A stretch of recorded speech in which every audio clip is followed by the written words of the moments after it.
Hi friends, പുതിയ വീഡിയോയിലേക്ക് എല്ലാവർക്കും സ്വാഗതം. ഇന്ന് വന്നിട്ടുള്ളതൊരു സ്നാക്സ് റെസിപ്പി ആയിട്ടാണ്. 2 മുട്ട ഉണ്ടെങ്കിൽ നമുക്ക് ഒരു പ്ലേറ്റ് നിറയെ ഉണ്ടാക്കിയെടുക്കാനായിട്ട് പറ്റും. അതിനായിട്ട് 2 മുട്ട ഞാനിവിടെ പുഴുങ്ങാനായിട്ട് ഇടുന്നുണ്ട്. നിങ്ങൾക്ക് അധികം വേണമെങ്കിൽ അധികം പുഴുങ്ങാൻ ഇടുക. ഇനി നമുക്കിതിൻ്റെ മാവൊന്ന് റെഡിയാക്കി എടുക്കാം. മുട്ടയുടെ അളവനുസരിച്ച് മാവ് എടുക്കുക. ഞാൻ ഇവിടെ ഏകദേശം 1/2 കപ്പ് അളവിലാണ് എടുത്തിട്ടുള്ളത്. 1/2 കപ്പ് പത്തിരിപ്പൊടിയും അതുപോലെ തന്നെ 1/2 കപ്പ് മൈദാപ്പൊടിയും. സെയിം അളവിൽ തന്നെ 2 പൊടികളും എടുക്കാനായിട്ട് നോക്കുക. മുട്ടയുടെ അളവനുസരിച്ച് പൊടിയുടെ അളവും കൂട്ടിയെടുക്കുക. ഇനി ഇതിലേക്ക് ഒരു പിഞ്ച് ബേക്കിംഗ് സോഡ, ആവശ്യത്തിന് ഉപ്പ്, 1/2 ടീസ്പൂൺ ഗരം മസാലപ്പൊടി, 1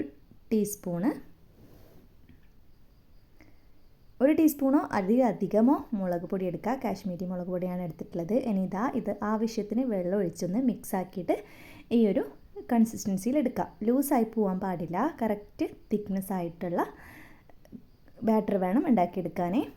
ഇനി ഒരു വലിയ ഉള്ളിയുടെ പകുതി എടുത്തിട്ടുണ്ട്. അത് ചെറുതാക്കിയിട്ട് കട്ട് ചെയ്തെടുത്തു. അതുപോലെ തന്നെ ഒരു ചെറിയ പച്ചമുളകും കൂടി എടുത്തിട്ടുണ്ട്. പച്ചമുളകൊക്കെ ഇഷ്ടമാണെങ്കിൽ അത് നിങ്ങളുടെ അളവിനനുസരിച്ച് എടുക്കുക. കുറച്ച് കറിവേപ്പിലയും മല്ലിയിലയും ഇതിൻ്റെ കൂടെ തന്നെ ചെറുതായി അരിഞ്ഞെടുത്തിട്ടുണ്ട്. ഒരു മുട്ട 8 പീസാണ് ആക്കിയിട്ടുള്ളത്. നിങ്ങൾക്ക് 4 പീസ് വേണമെങ്കിൽ ആക്കിയെടുക്കാം. അങ്ങനെ 16 പീസാക്കി എടുത്തിട്ടുണ്ട്. എന്നിട്ട് ഈ ഒരു മുട്ട ഓരോന്നായിട്ട് നമ്മുടെ മാവിൽ ഡിപ്പ് ചെയ്തൊന്ന് കോട്ട് ചെയ്തതിന് ശേഷം തിളച്ച ഓയിലിലേക്ക് ഇട്ട് കൊടുത്തിട്ടുണ്ട്. മുട്ടയപ്പമൊക്കെ ഉണ്ടാക്കുമ്പോഴെപ്പോഴും പ്രത്യേകമായിട്ട് ശ്രദ്ധിക്കണം. അത് പൊട്ടിത്തെറിക്കാനായിട്ട് ചാൻസ് ഉണ്ടല്ലേ. എല്ലാവരെയും പേടിപ്പിക്കുന്നൊന്നല്ല. ആ ഒരു മുട്ടയുടെ ഭാഗം പുറത്തേക്ക് വന്നാൽ പൊട്ടിത്തെറിക്കാനായിട്ട് ചാൻസ് ഉണ്ട്. പക്ഷേ ഞാൻ ഈ ഫ്രൈ ചെയ്യുമ്പോഴും മുട്ടയുടെ ഭാഗം പുറത്തേക്ക് വന്നിട്ടുണ്ടായിരുന്നു. പക്ഷേ അങ്ങനൊന്നും ഉണ്ടായിട്ടില്ല.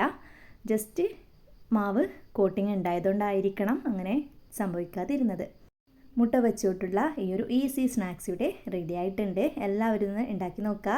അടിപൊളി ടേസ്റ്റിൽ തന്നെ നമുക്ക് പെട്ടെന്ന് ഉണ്ടാക്കാനായിട്ട് പറ്റും. ഈ ഒരു കുഞ്ഞു വീഡിയോ ഇവിടെ ഫുള്ളായിട്ടുണ്ട്. ഇനി അടുത്ത വീഡിയോയിൽ കാണുന്നത് വരെ എല്ലാവരോടും bye. Thanks for watching my video.